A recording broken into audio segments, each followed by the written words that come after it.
Treviso si conferma prima tra le città capoluogo nel rapporto di Legambiente sui comuni più ricicloni, con ben l'87% di raccolta differenziata.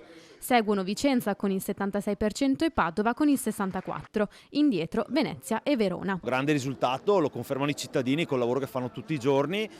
Riusciremo ancora a migliorare i parametri con la raccolta differenziata che facciamo sui cestini pubblici, c'è qualche abbandono di troppo, l'obiettivo è di arrivare al 90%, soprattutto in ambito pubblico, e quindi lavoreremo per questo nel prossimo anno. Su 563 comuni complessivi in Veneto sono quasi 300 quelli che devono ancora migliorare le proprie performance in termini di gestione di rifiuti per raggiungere gli obiettivi del piano rifiuti regionale. Dati in chiaroscuro che vedono i paesi più piccoli come i più virtuosi, mentre restano indietro le città più grandi. Ma sono 138 all'interno di questi che sono comuni rifiuti free, cioè sono comuni dell'Olimpo dei comuni ricicloni, quelli che sono capaci di raggiungere grandi performance, di mantenerle e di dimostrare che è possibile ridurre i rifiuti sotto i 75 kg di secco residuo pro capite. Tra questi c'è anche il comune di Breda di Piave, il secondo più virtuoso nella fascia 5-15 mila abitanti, ma con un paradosso. Il nostro comune, come tanti altri, è interessato dal Piave.